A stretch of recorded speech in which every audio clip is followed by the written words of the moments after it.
Cordelia Thorne thought she was just pawning off her late husband's cluttered garage to keep the lights on, until a hidden wall slid open and revealed a secret laboratory, a lab that might cure her dying daughter, or get them both killed. Stay with us as one mother dives from estate sale desperation into corporate espionage, risking her home, her freedom, and her life for the slim chance to save her child. The night at Massachusetts General Hospital stretched endlessly as Cordelia Thorne watched her 17-year-old daughter's chest rise and fall beneath the thin blanket. Iris had always been small for her age, but the aggressive tumor pressing against her brainstem had stolen even more of her vitality in recent months. The rare condition, a form of medulloblastoma resistant to standard treatments, had already defied 2 rounds of chemotherapy and 1 surgery. "Mrs. Thorne?" Dr. Reeves' voice pulled Cordelia from her vigil. "Could we speak in the hallway?" The fluorescent lights of the hospital corridor cast harsh shadows across the doctor's face, highlighting the fatigue etched around her eyes. "The tumor is growing again," Dr. Reeves confirmed. "We've exhausted our standard protocols, and given its location, another surgery carries significant risks."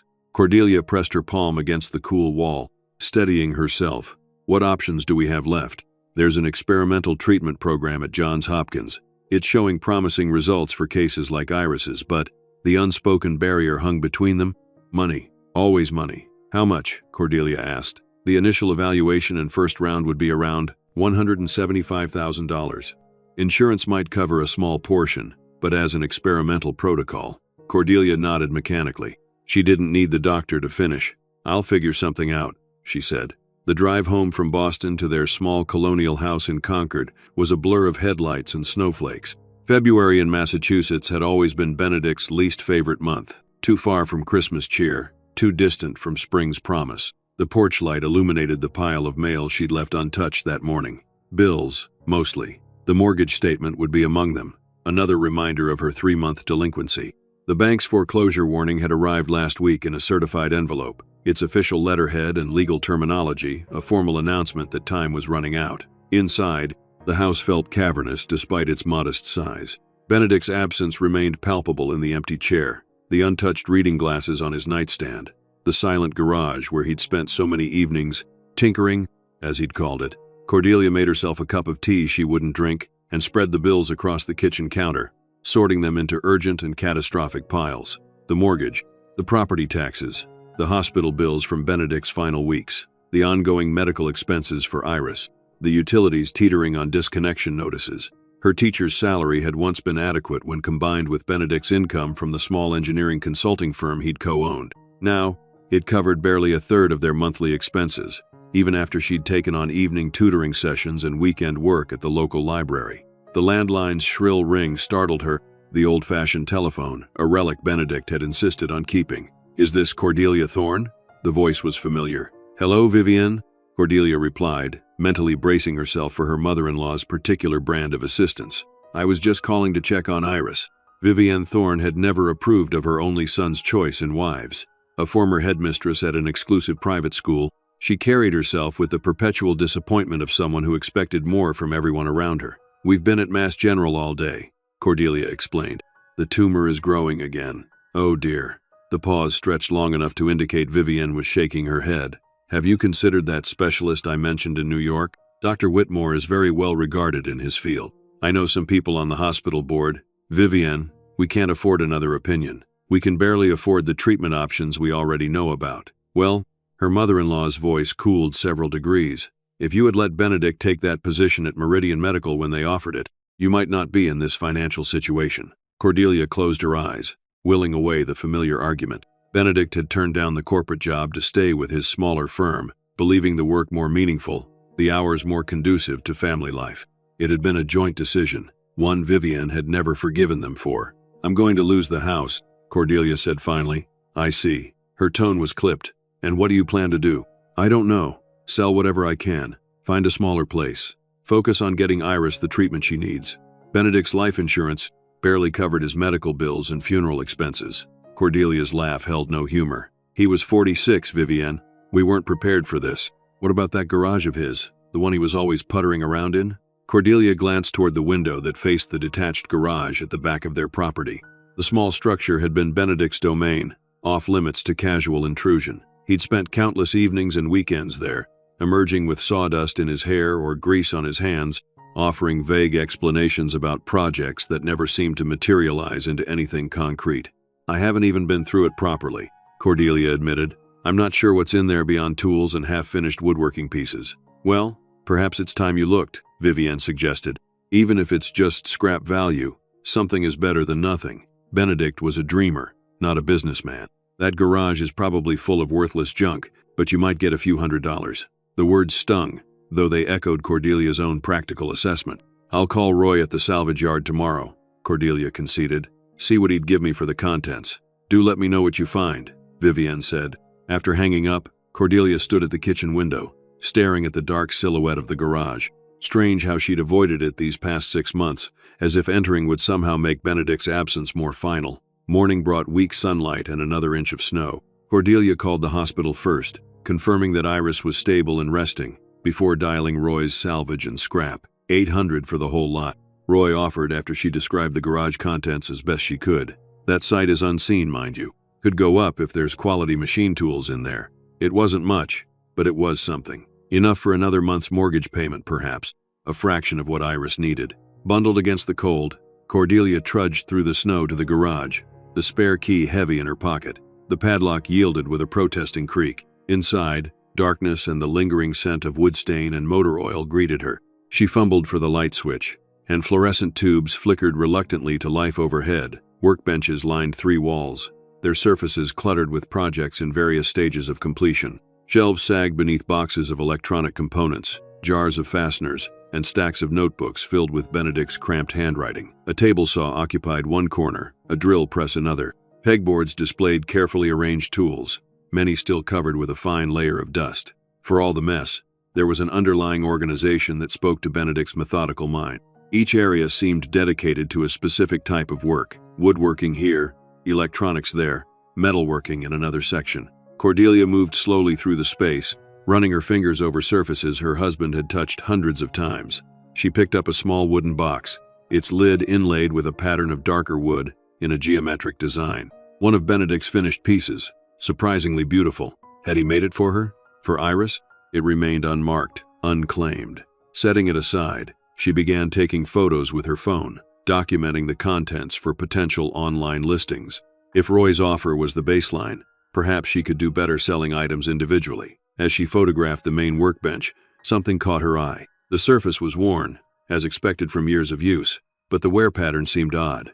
Deep grooves scored the wood in parallel lines, too uniform to be accidental. And near the power outlet, dark scorch marks formed a semicircle, as if something had repeatedly heated the surface beyond what typical woodworking tools would cause. Curious, Cordelia examined the outlet itself. It appeared industrial grade, heavier than standard household fixtures. When she looked more closely at the nearby wall, she noticed a seam in the pegboard that didn't quite align with the tool arrangement. Pushing aside a canvas tarp that partially covered that section of wall, she discovered an electrical panel that seemed out of place in a hobbyist's workshop. This was commercial-grade equipment, with switches and breakers labeled in Benedict's precise handwriting, but with codes that meant nothing to her. MS1, CT3, AUX, PWR. A small red button at the bottom of the panel was labeled simply, Test. Without thinking, Cordelia pressed it. The result was immediate and startling. A low hum vibrated through the entire back wall, and lights she hadn't noticed before illuminated in sequence along the baseboards. The workbench itself seemed to tremble slightly, as if machinery behind it had activated. Heart pounding, Cordelia stepped back. What had Benedict been doing out here? This was far beyond woodworking or casual electronics. This was something else entirely. Before she could investigate further, her phone rang. The hospital. Iris was awake and asking for her. Cordelia quickly shut off the mysterious panel, locked the garage, and rushed to her car. At the hospital, Iris looked marginally better. Some color returned to her pale cheeks. At 17, with her father's dark curls and her mother's determined chin, she remained beautiful despite the ravages of her illness. "Hey, Mom," she greeted. "Did you bring my book?" Cordelia produced the dog-eared copy of The Secret Garden from her bag. "How are you feeling, sweetheart?" "Better. Dr. Reeves says I can probably go home tomorrow." Iris adjusted her position. "Did Grandma call again? I saw your face do the thing." "The thing?" "The Vivienne is being helpful thing." Iris mimicked a pained smile that was uncomfortably accurate. Despite everything, Cordelia laughed. She suggested I finally clean out Dad's garage. Actually, I started this morning. Interest flickered in Iris's eyes. Really? Did you find anything cool? Dad never let me in there much. It's mostly just tools and projects. Cordelia hesitated, unsure whether to mention the strange electrical system. I'm thinking of selling it all to help with expenses. Iris's expression sobered. The house? Or my treatment? Both, ideally. Cordelia squeezed her daughter's hand. Don't worry about that right now. I'm not a little kid anymore, Mom. I know how bad things are. Iris swallowed hard. If we need to move, or if the experimental treatment is too expensive, stop. Cordelia's voice was firm. My job is to worry about these things. Your job is to focus on getting stronger. Dr. Reeves entered before Iris could argue further, clipboard in hand and a cautious optimism in her stride. Good news, she announced. Your latest blood work shows improvement, and the swelling has decreased slightly. I think we can discharge you tomorrow, provided you rest at home and come back for daily monitoring. Relief washed over Cordelia. That's wonderful. It's a temporary reprieve, Dr. Reeves cautioned, her expression serious. We need to make decisions about next steps quickly. I've submitted the paperwork to the insurance company regarding the Johns Hopkins trial, but as I mentioned, I understand. Cordelia nodded. After the doctor left, Iris fixed her mother with a knowing look. You're selling Dad's stuff to pay for the treatment, aren't you? It's a start, Cordelia admitted. I want to help go through the garage, Iris declared. When I get home, Dad would have wanted me involved. All right, but you take it easy, doctor's orders. That night, after settling Iris into her hospital room for one more night of observation, Cordelia returned to the silent house. The garage loomed in her thoughts, its hidden mechanisms and unexplained features nagging at her curiosity. Unable to sleep, she pulled on her robe and slippers and padded to Benedict's office, a small room off the living room that she'd largely avoided since his death. His laptop sat closed on the desk, alongside stacks of scientific journals and engineering magazines. The password screen had defeated her previous attempts to access his files. Benedict had always been particular about his digital privacy. Opening the desk drawers, she sifted through papers, searching for anything that might explain the garage's oddities. Most were routine, bills, warranties for appliances, car maintenance records. In the bottom drawer, however, she found a small moleskin notebook she didn't recognize. The first few pages contained what appeared to be meeting notes, dates, and initials.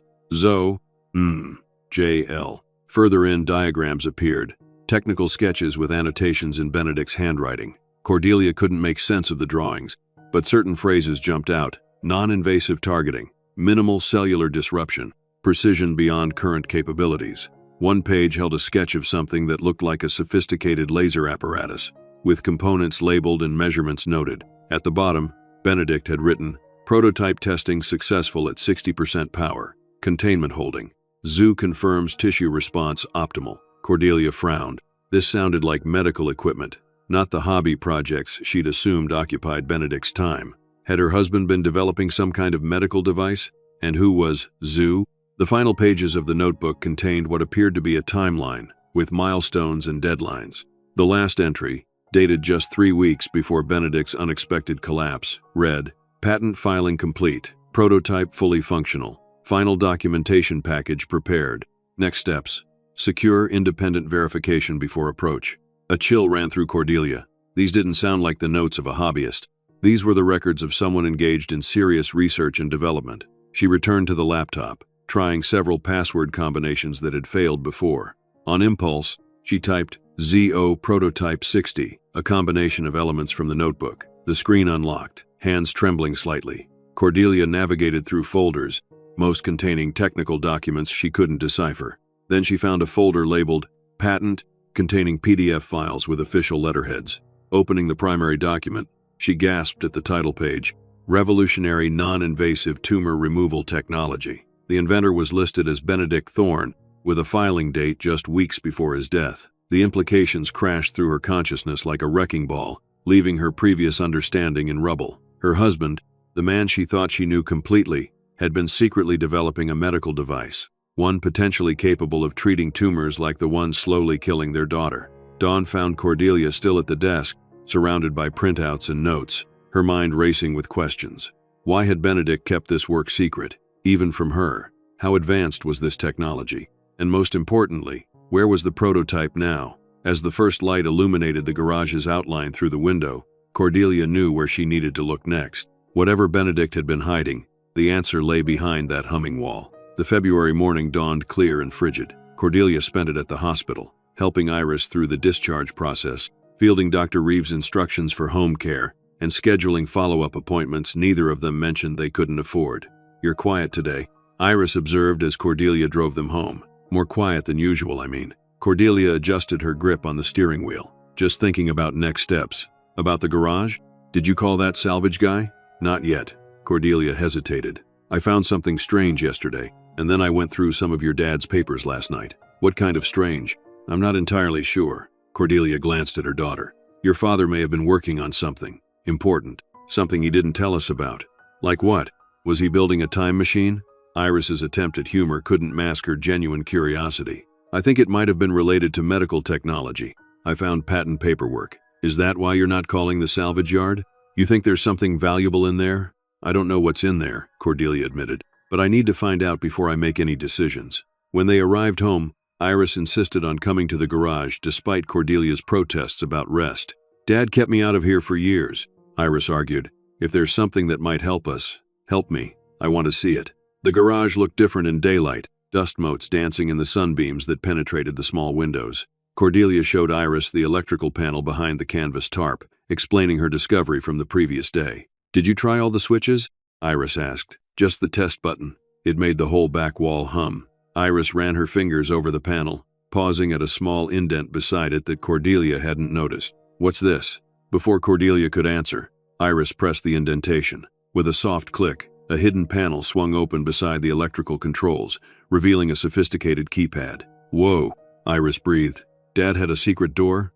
That's actually kinda cool. He never mentioned anything like this." "Try his birthday," Iris suggested. "Or yours, or mine." One by one, they tried obvious combinations: birthdays, anniversaries, house numbers. Each attempt was met with a small red light and a soft negative tone. "What about Grandma's birthday?" Iris suggested, rolling her eyes.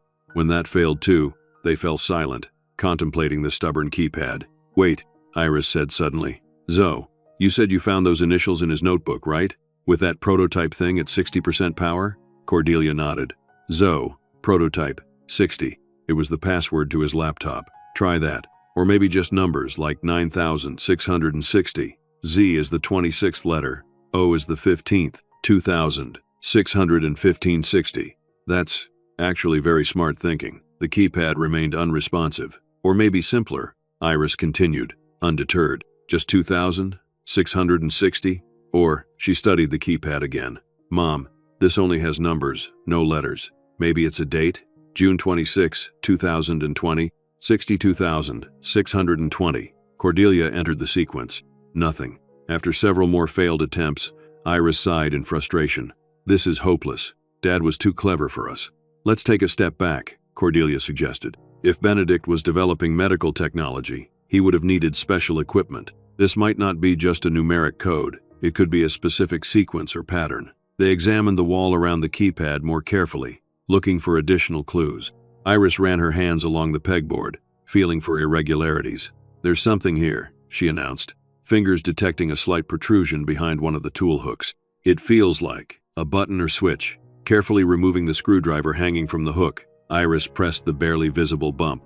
A soft click preceded a mechanical whirring, and to their astonishment, a section of the pegboard slid sideways, revealing a small scanner. "Is that a fingerprint reader?" Cordelia asked. "I think so." Iris looked at her mother. "Try your finger." Cordelia placed her thumb on the scanner. A red light flashed in denial. "Let me try," Iris said. The scanner glowed green, and a series of heavy mechanical clicks echoed through the garage. Slowly, with the groan of unused hinges, the entire back wall began to slide aside, revealing a staircase descending into darkness. "Oh my God," Cordelia whispered. Automatic lights activated as the wall completed its retraction, illuminating a pristine stairwell leading to what appeared to be a fully equipped underground laboratory. "Dad built a secret lab under the garage?" Iris's voice wavered between awe and disbelief. "Like a comic book villain? Or a hero?" Cordelia murmured. "Come on, let's see what he was working on." The laboratory that greeted them bore no resemblance to the cluttered workshop above. Gleaming stainless steel surfaces, advanced computer systems, and sophisticated equipment filled the space, which extended well beyond the footprint of the garage overhead. The air smelled faintly antiseptic, a dramatic contrast to the wood stain and oil scents above. "This must have cost a fortune," Cordelia said. "How did he pay for all this?" "Maybe he didn't." Iris pointed to a logo etched subtly into some of the equipment. "Meridian Medical. Isn't that the company Grandma was always pushing him to work for?" "Yes, but he turned them down. He said their corporate culture wasn't a good fit." They moved deeper into the lab, taking in the array of equipment. One section appeared dedicated to chemical analysis, with fume hoods and precision scales. Another held what looked like specialized imaging devices. A bank of computers hummed quietly against one wall, screens dark but status lights indicating they were in standby mode. The centerpiece of the laboratory, however, was unmistakable, a prototype device mounted on an articulated arm, resembling a sophisticated surgical laser but unlike any medical equipment Cordelia had seen before. Beside it, a control console displayed diagrams of what appeared to be cellular structures. "Is this it?" Iris asked. "The thing he was inventing?" "I think so. It matches the sketches in his notebook." "What does it do?" "According to the patent application, it's for non-invasive tumor removal. Some kind of precision targeting system that can destroy cancer cells without damaging surrounding tissue." Cordelia's heart raced as the implications sank in. "Iris, this could potentially treat conditions like yours." Iris stared at the machine. "Then why didn't he tell us? Why keep it a secret if it could help me?" "I don't know," she admitted, "but I intend to find out." A bookshelf along one wall held dozens of journals, each meticulously labeled and dated.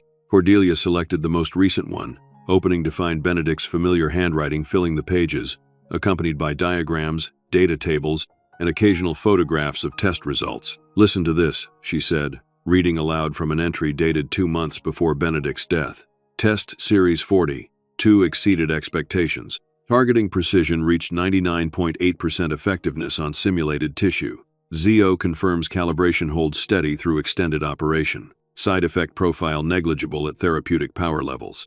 "We're close. Closer than I dared hope when we started this 3 years ago. The implications for treating inoperable tumors, particularly brainstem and CNS involvement, are profound. If our independent verification confirms these results, we'll move forward with clinical trials proposal." Iris sank into a nearby chair, her face pale. 3 years ago, that's when I was first diagnosed." Cordelia continued reading, flipping through pages of technical notes until another passage caught her eye. "MEM continues to pressure us for progress reports.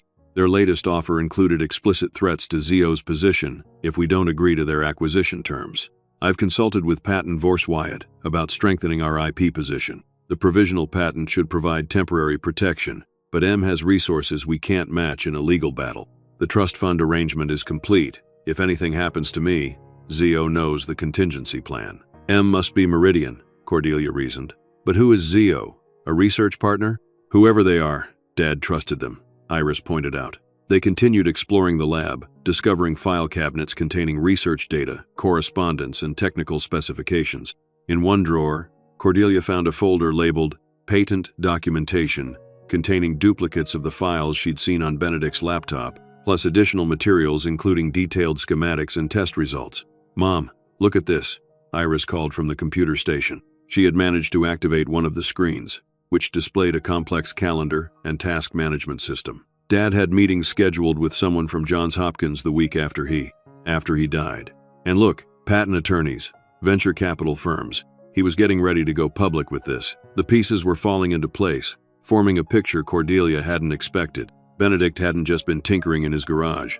He'd been conducting sophisticated medical research, developing technology with the potential to transform cancer treatment, perhaps even save their daughter's life. But he'd kept it all secret, working for years without a word to his family. Why? As if in answer to her unspoken question, Iris opened a drawer beneath the main workstation and pulled out a sealed envelope. Written across the front in Benedict's handwriting was a single word, Cordelia. With trembling fingers, Cordelia broke the seal and extracted a single sheet of paper. "My dearest Cordelia," she read aloud. "If you're reading this, something has gone wrong. The research documented in this laboratory represents a breakthrough in cancer treatment technology, one that could help Iris and countless others. But it has also made us targets. Meridian Medical believes they own this technology because of early consulting work I did for them, though I developed it independently after leaving their employ. They've made threats. Legal action is certain, but I worry about more direct intervention. I've taken precautions. The patent filing establishes our claim. Critical components and final documentation are secured separately. My research partner, Dr. Zara Okafor, Knows the contingency plan if I'm unable to complete our work. Trust her. She was forced out of Meridian for opposing their ethical violations and has as much at stake as we do. I'm sorry for the secrecy. I wanted to protect you and Iris from the stress and potential danger until we were ready to proceed with clinical trials. I intended to tell you everything next month, after our independent verification was complete. All my love, Benedict. Dad thought Meridian might come after him because of this invention, Iris said finally. Do you think, could they have had something to do with his death? The question sent a cold ripple through Cordelia. Benedict's heart failure had been sudden and unexpected for a man of 46, with no prior cardiac history. The doctors had attributed it to a congenital defect that had gone undetected. But what if? I don't know, she answered honestly, but I intend to find out. Their discovery was interrupted by the harsh ring of the doorbell echoing from the house above. Exchanging concerned glances, they ascended the stairs and secured the hidden laboratory before heading to the front door. A tall man in an impeccable suit stood on the porch, his luxury sedan parked at the curb. He offered a practiced smile that didn't reach his eyes. Mrs. Thorne, I'm James Landon, corporate counsel for Meridian Medical. I was hoping we might have a conversation about your late husband's activities. How had they known? Had they been watching the house? My daughter just returned from the hospital, she replied. This isn't a good time. I understand completely. Perhaps tomorrow would be more convenient? The matter is somewhat urgent. What matter would that be exactly? Cordelia asked. Your husband was engaged in research of interest to Meridian Medical. We believe he utilized proprietary information and resources during that work. We'd like to resolve the situation amicably, but time is of the essence. I'll need to consult our family attorney before any discussion, she said firmly. I'll have them contact your office. Of course, but I should mention that Benedict signed a comprehensive consulting agreement with Meridian 3 years ago. That agreement includes specific language about intellectual property and research developments. Any patents filed would be subject to our ownership claims. As I said, our attorney will be in touch. One more thing, Mrs. Thorne. We're aware of your daughter's medical condition. Meridian has several experimental treatment programs that might be appropriate for her case. Access to these programs could be arranged as part of our discussions about your husband's research. Goodbye, Mr. Landon. Cordelia shut the door firmly. Through the window, they watched him return to his car, speaking into a cell phone as he drove away. He basically offered to trade Dad's invention for my treatment. Iris said, That's evil. It's manipulation, pure and simple. They know exactly what buttons to push. What are we going to do? Before Cordelia could answer, her cell phone rang. The screen displayed a number she didn't recognize. Mrs. Thorne? A woman's voice, crisp and professional. This is Patricia Webster from Patton Wyatt Law. We represent the intellectual property interests of your late husband, Benedict Thorne. We've just been notified that Meridian Medical is preparing legal action regarding his patent filing. We need to meet as soon as possible. Events were moving faster than Cordelia could process. Within an hour of discovering Benedict's secret laboratory, both Meridian Medical and a law firm she'd never heard of had appeared, both claiming interest in her husband's work. How did you know to call me today? She asked the attorney. We just found. She stopped herself, suddenly cautious. How much should she reveal over the phone? Found what, Mrs. Thorne? The attorney's voice sharpened with interest. My husband's research, Cordelia said carefully. I see. A pause. Our firm has been on retainer for your husband's patent matter since last year. We were instructed to monitor certain triggers, one being any inquiry from Meridian Medical to you directly. We have a surveillance service that flags specific names and entities in legal filings. Meridian submitted an emergency injunction request regarding your husband's patent this morning. How would they even know we found the laboratory? Laboratory? The attorney sounded genuinely surprised. Mrs. Thorne, I think we should continue this conversation in person. Can you come to our Boston office tomorrow morning? And in the meantime, I strongly advise you not to discuss your husband's research with anyone, especially Meridian representatives. After arranging the meeting, Cordelia sat with Iris at the kitchen table, both processing the whirlwind of revelations. We need to find this Dr. Okafor, Iris said. Dad's letter said she knows the contingency plan. I'll try searching online, Cordelia agreed. And we should make copies of everything we found. Keep the originals somewhere safe. As Cordelia typed Dr. Zara Okafor into the search engine, the house phone rang again. This time, it was Vivienne. Cordelia, dear, I've been thinking about Benedict's workshop, her mother-in-law began. I'd like to come by tomorrow and help you sort through things. Some of those tools were quite valuable, you know, family heirlooms, really. The timing of the call, so soon after Landon's visit, sent warning signals through Cordelia's mind. That's thoughtful, Vivienne, but tomorrow isn't good. I have a meeting in Boston. Oh, what sort of meeting? Just some paperwork for the estate. Well, perhaps I could stop by anyway. Keep Iris company while you're gone. She shouldn't be alone so soon after hospitalization. I'm taking her with me. Doctor's orders to keep her close for observation. Very well. But do let me know when you decide what to do with Benedict's things. I'd like the first right of refusal on certain items. Sentimental value, you understand. After ending the call, Iris fixed her mother with a knowing look. Grandma never cared about Dad's tools before. No, she didn't. Cordelia frowned. And I don't like the coincidence of her calling right after Meridian's lawyer visits. You think she's working with them? I don't know what to think anymore. Cordelia returned to her laptop, but I intend to find out who we can trust. Her search for Dr. Zara Okafor yielded several results: medical journal articles, a faculty profile at Johns Hopkins from 3 years prior, and more recent mentions in connection with a small research institute in Cambridge. She's local, Cordelia noted with relief, and she specializes in neuro-oncology, brain tumors. That can't be a coincidence, Iris said.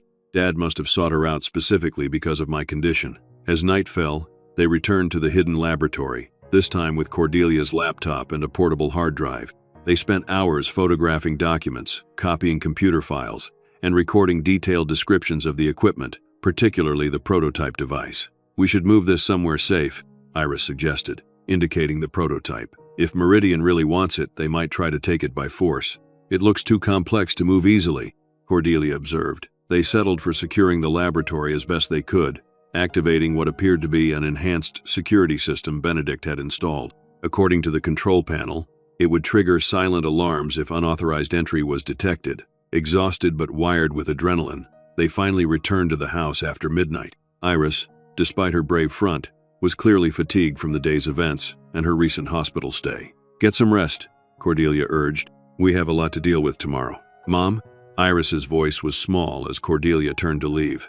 Do you think Dad's invention really works? The hope in her daughter's eyes was almost unbearable. I don't know, sweetheart, but we're going to find out. Left alone in the quiet house, Cordelia returned to Benedict's office, searching for any additional clues about his research or his relationship with Dr. Okafor. In the desk's hidden compartment, a feature she'd discovered during their marriage when searching for a misplaced passport, she found a small black address book. Under O, a single entry, Zara, followed by a phone number and an email address. Heart pounding, Cordelia debated whether to make the call now, well past midnight, or wait until morning. The urgency of their situation decided her. She dialed the number. It rang 4 times before a woman answered. This is Dr. Okafor. My name is Cordelia Thorne, she began. Benedict Thorne's wife. We found his laboratory today, and his letter mentioning you. We need your help. How do I know this is really Cordelia Thorne? My daughter's name is Iris. She has a medulloblastoma with brainstem involvement. Benedict died 6 months ago of apparent heart failure, and today, a lawyer from Meridian Medical came to our house, hinting they would offer Iris treatment in exchange for Benedict's invention. Where are you now? At home. We have a meeting with Benedict's patent attorneys tomorrow morning. Don't go, Dr. Okafor said sharply. It's not safe. Patent Wyatt was compromised 2 months ago. They've been infiltrated by Meridian Counsel. That's likely how Meridian knew to approach you today. What should we do? Secure any documentation you find. Don't trust anyone who contacts you, including family members. I'll come to you, but not at your house. Too risky. There's a coffee shop on Main Street in Concord, The Daily Grind. Meet me there at 7 a.m. Come alone. Leave Iris somewhere safe. I'm not leaving my daughter. Mrs. Thorne, you don't understand the people you're dealing with. Dr. Okafor's voice hardened. Meridian isn't just aggressive, they're dangerous. Benedict knew that. It's why he kept his work secret. Are you saying they might have been responsible for his death? The silence that followed was answer enough. 7 a.m., Dr. Okafor repeated. Look for a woman in a red scarf. Don't approach me. Just sit nearby and wait for my signal. If I suspect you've been followed, I won't make contact. The line went dead, leaving Cordelia staring at the phone, her mind racing with new fears. If Meridian had indeed harmed Benedict, killed him, even, to obtain his invention, what might they do to her and Iris? Returning to check on her daughter, Cordelia found Iris sleeping fitfully, her face troubled even in unconsciousness. Looking at her child, so vulnerable yet so precious, Cordelia made a silent vow. She would protect Benedict's legacy and use it to save their daughter, no matter what it took or who stood in her way. As she settled into Benedict's reading chair for the night, unwilling to sleep deeply with potential threats looming, Cordelia's phone chimed with a text message. Unknown number. Security alert at secondary location. Breach detected. Prototype compromised. The laboratory. Someone was inside. Grabbing her coat and Benedict's old baseball bat from the closet, Cordelia rushed outside toward the garage. From a distance, she could see light leaking from beneath the supposedly sealed door. Approaching cautiously, she peered through a small side window. Inside, two figures in dark clothing were descending the staircase to the hidden laboratory, professional-grade equipment in hand. The security system had been disabled somehow, the door forced without triggering visible alarms. Cordelia backed away, heart hammering. She couldn't confront them alone. They were clearly professionals, possibly armed. She retreated to the house and called 911, reporting a break-in in progress. "Officers are on their way," the dispatcher assured her. "Please remain inside with doors locked until they arrive." Through the kitchen window, Cordelia watched the garage, counting the minutes until police headlights appeared in the distance. As sirens became audible, the garage door opened, and the two figures emerged hurriedly, carrying what appeared to be the prototype device wrapped in protective covering. They loaded it into an unmarked van parked on the street, a vehicle Cordelia hadn't noticed earlier, and drove away just as police cruisers turned onto the block. By the time officers took her statement and examined the garage, the thieves and Benedict's invention were long gone. The laboratory had been partially ransacked, with key components and documents missing. "Professional job," one officer commented. "Not your typical burglars." "What exactly was taken, ma'am?" another asked, notepad ready. Cordelia hesitated. How could she explain a secret laboratory, a potentially revolutionary medical device, and corporate espionage to local police? "Computer equipment," she said finally. "My late husband's research. It had sentimental value." The officers were sympathetic but realistic about recovery chances. They took serial numbers for the visible computer equipment and promised to file reports, but their expressions suggested little hope. After they left, Cordelia returned to the violated laboratory, surveying the damage. The prototype was gone, along with key components and some of the research documentation. But thanks to their earlier precautions, copies existed. More concerning was the timing. How had the thieves known to strike tonight, mere hours after she and Iris discovered the laboratory? Was someone watching them? Had their phones been compromised? When she returned to the house, Iris was awake, frightened by the police presence. "They took it, didn't they?" she asked, already knowing the answer. "Yes, but they didn't get everything. We still have the documentation, the patent filing, and most importantly, we have Dr. Okafor. I'm meeting her tomorrow morning." "I'm coming with you," Iris insisted. "It's too dangerous." Dr. Okafor specifically said, "I don't care what she said. This is about Dad's work to save me." Looking at her daughter's determined face, so like Benedict's when he set his mind to something, Cordelia knew the argument was futile. "All right," she conceded, "but we'll need to be extremely careful. These people, they're not playing by any rules we understand." As they prepared for bed, new security measures in place and a chair wedged under each door handle, Cordelia's phone chimed with another text from the unknown number. "Critical components secured separately. Prototype incomplete without it. Find the music box." "Music box?" Cordelia racked her brain, trying to place the reference. Benedict had given Iris a music box for her 15th birthday, an antique piece with an intricate mechanism that played Debussy's Clair de Lune when wound. Could that be what the message referred to? She showed the text to Iris, whose eyes widened in recognition. "Dad's birthday gift," she confirmed. "He said it was special because the mechanism inside was over 100 years old, but had been restored by a master craftsman.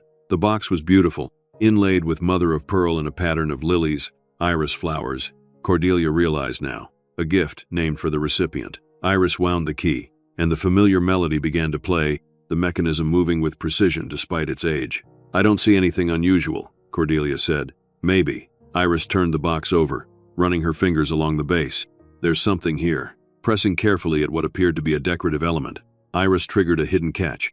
The false bottom of the music box slid aside, revealing a small compartment containing a security keycard and a miniature flash drive. "He hid it with me all along," Iris whispered. "He trusted me to keep it safe without even telling me." Cordelia hugged her daughter tightly. "Your father loved you more than anything in this world." As they held each other, the stolen prototype and ransacked laboratory seemed less significant. Benedict had anticipated the theft and had prepared for it. The key component, whatever it might be, remained in their possession. Tomorrow, they would meet Dr. Okafor and learn the truth about Benedict's work. Tomorrow, they would begin the fight to reclaim his legacy and, perhaps, save Iris's life. The Daily Grind coffee shop opened at 6 a.m., its warm lights a beacon against the pre-dawn February darkness. Cordelia and Iris arrived at 6. deliberately early to secure a corner table with good sightlines to both the entrance and the street outside. "Remember what we agreed," Cordelia murmured. "If anything seems wrong, we leave immediately. No questions, no hesitation." Iris nodded, fingers nervously tracing the rim of her hot chocolate mug. Dark circles shadowed her eyes. Neither of them had slept much after the break-in. The flash drive and keycard from the music box were secured in an inner pocket of Cordelia's coat, along with copies of the most critical documentation from Benedict's laboratory. At precisely 7 a.m., a slender woman in a tailored peacoat entered the coffee shop. A vibrant red scarf looped around her neck. She ordered at the counter without glancing in their direction, then took a seat at a table near the window, positioning herself to monitor the street. For 10 minutes, Dr. Okafor, if this was indeed her, sipped her coffee and casually observed the surroundings. Twice she checked her watch, giving no indication she had spotted Cordelia and Iris. Finally, apparently satisfied they hadn't been followed, she pulled out her phone and typed briefly. Seconds later, Cordelia's phone vibrated with a text. "Fourth booth from front. Come separately. Daughter first." Cordelia squeezed Iris's hand. "Go order another drink, then casually sit at her booth instead of returning here." Iris performed the maneuver naturally, stopping at the counter for a refill before sliding into the booth across from Dr. Okafor with the ease of a teenager changing seats on impulse. Cordelia waited 2 minutes, then followed, bringing her own coffee as if joining her daughter by coincidence. "Dr. Okafor," she said. The woman studied them both, her keen dark eyes missing nothing. In her early 40s, with close-cropped hair and the composed demeanor of someone accustomed to high-pressure situations, she radiated both intelligence and caution. "You look like him," she said to Iris unexpectedly. Iris blinked rapidly, fighting sudden tears. "You knew my dad well? 3 years of collaboration on the most ambitious project of our careers?" Dr. Okafor's expression softened slightly. "Yes, I knew him well. He spoke of you constantly, his motivation for everything we were doing." She turned to Cordelia. "I'm sorry for the cloak and dagger approach, but it's necessary. Meridian's reach is extensive, and their methods are ruthless. They've been monitoring your house since Benedict's death, waiting for someone to discover the laboratory." "How do you know that?" Cordelia asked. "Because I've been monitoring them." Dr. Okafor sipped her coffee. "Benedict and I established countermeasures before he died. The security system in the lab sent alerts to both of us if breached. I've been watching from a distance, waiting for the right moment to make contact." "Why wait at all?" Iris challenged. "If you knew about my condition and Dad's invention, why not come forward immediately?" "Because the technology wasn't ready for human trials when Benedict died. Because moving too soon would have guaranteed Meridian's legal claim succeeded. And because your father explicitly instructed me to wait until you discovered the laboratory yourselves." "That makes no sense," Cordelia protested. "Benedict believed you finding the laboratory organically would strengthen our legal position. Discovering his independent research facility would establish clear evidence he developed the technology outside of Meridian's purview." Dr. Okafor leaned forward, and he installed biometric security keyed to Iris's fingerprint, ensuring only she could trigger the initial access. "The timing had to be yours, not mine." She pulled out her own phone, displaying a notification. "Last night's breach was precisely what we've been waiting for. Meridian overplayed their hand by stealing the prototype. They've now committed corporate espionage and theft, actions we can leverage." "Leverage for what?" Cordelia asked. "The prototype they stole is deliberately incomplete," Dr. Okafor explained with the hint of a satisfied smile. "Benedict anticipated this scenario. The critical calibration module was removed and hidden separately. Without it, the device is essentially useless." Iris held up the flash drive from the music box. "Is this it?" "No.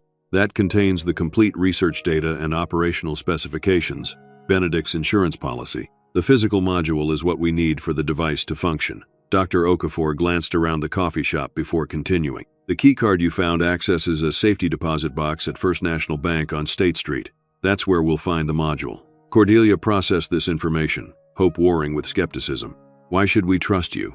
We only have your word about any of this." In response, Dr. Okafor pulled a small photo from her wallet and slid it across the table. It showed her and Benedict in lab coats, standing beside an early version of the prototype, both grinning with the unmistakable elation of a breakthrough. "That was taken 2 years ago, when we achieved our first successful tissue regeneration in the lab," she explained. The photo showed a side of Benedict that Cordelia recognized intimately, his eyes alight with discovery, the particular tilt of his head when excitement overtook his usual reserve. It was genuine in a way that would be nearly impossible to fake. "What exactly does this invention do?" Iris asked. Dr. Okafor hesitated, then answered with measured precision. It's a targeted cellular reconstruction system. Conventional cancer treatments, chemotherapy, radiation, surgery, all cause significant collateral damage to healthy tissue. Our device uses quantum-calibrated energy pulses to identify and neutralize cancer cells at the molecular level, while simultaneously stimulating healthy cell regeneration in the surrounding tissue. That sounds like science fiction, Cordelia said. Most medical breakthroughs do, until they become standard practice. Dr. Okafor's expression remained serious. The theory behind it has existed for decades. Benedict's genius was in solving the targeting precision problem, creating a system that could distinguish cancer cells from healthy ones with near-perfect accuracy, then deliver treatment at exactly the right energy level. And it works? Iris leaned forward, hope illuminating her face. The preliminary results on tissue samples were extraordinary, Dr. Okafor confirmed. We were preparing for independent verification when Benedict died. With the complete prototype and calibration module, yes, I believe it could effectively treat your condition. Cordelia felt dizzy with possibilities. After months of watching conventional treatments fail, after being told Iris's tumor was increasingly resistant to standard protocols, here was a potential solution, developed by her husband specifically with their daughter in mind. What's our next step? She asked. We retrieve the calibration module from the safety deposit box, Dr. Okafor outlined. Then we secure independent verification of the technology from colleagues I trust at Johns Hopkins. With that verification and the complete documentation, we file for emergency FDA compassionate use authorization for Iris's case. And Meridian? Cordelia asked. Dr. Okafor's expression hardened. We're also going to expose them for theft, corporate espionage, and possibly much worse. You think they killed my dad? Iris said. Benedict's cardiac symptoms were consistent with exposure to a specific compound called thallium sulfate. It's virtually undetectable unless specifically tested for, and mimics natural heart failure. Meridian's pharmaceutical division has conducted research with this compound. That's circumstantial at best, Cordelia pointed out. Yes, but Benedict suspected he was being poisoned in the weeks before his death. He began collecting his own blood and tissue samples, documenting his declining health. Dr. Okafor's voice remained clinical, though her eyes betrayed her emotion. I've had those samples independently analyzed. The results are part of our evidence package. The coffee shop around them seemed to fade as Cordelia absorbed this revelation. Benedict was poisoned, murdered, because of his invention. The pain of his loss, only partially healed after 6 months, tore open anew. Why didn't he tell me? She whispered. He was protecting you and Iris, Dr. Okafor said gently. Benedict believed that if you showed any awareness of his work or suspicions, you would become targets too. He made me promise not to contact you until absolutely necessary, for the same reason. Iris, who had been uncharacteristically quiet, suddenly straightened. Someone's watching us, she said, gaze fixed over Dr. Okafor's shoulder. Man at the counter. He's been pretending to read the newspaper but keeps looking this way. Describe him. Mid-30s, dark suit, earpiece, Iris murmured. Just paid for his coffee with a corporate card. I saw the logo. It's Meridian's. Time to go, Dr. Okafor said calmly. You two leave first. Take the back exit through the restroom hallway. There's an alley that connects to Walden Street. I'll create a distraction. We'll meet you at the bank, Cordelia confirmed. No, too predictable. There's a public library 2 blocks from there. Children's section, near the reference desk. 1 hour. Dr. Okafor casually passed them a small object under the table, a prepaid phone. Use this if there's trouble. It's secure. Cordelia and Iris made their way to the restroom corridor, maintaining an appearance of normal mother-daughter conversation. Behind them, they heard the unmistakable crash of spilled coffee and Dr. Okafor's loud, embarrassed apology, the distraction underway. The rear exit opened onto a narrow alley between buildings. They hurried through it, emerging onto Walden Street where they blended with early morning commuters heading toward the train station. Do you think he recognized us? Iris asked. I don't know, Cordelia admitted. But Dr. Okafor was prepared for surveillance. That suggests she knows what she's doing. They made their way downtown, deliberately taking a circuitous route and twice ducking into stores to ensure they weren't followed. The library Dr. Okafor had mentioned was a grand old building with stone columns and wide steps leading to brass doors. Inside, the children's section occupied a sunny corner room, colorful shelves arranged in a semicircle around a storytelling area. At this early hour, it was empty, except for a librarian organizing return books on a cart. They selected picture books and settled into comfortable chairs near the reference desk, positioned to watch the entrance.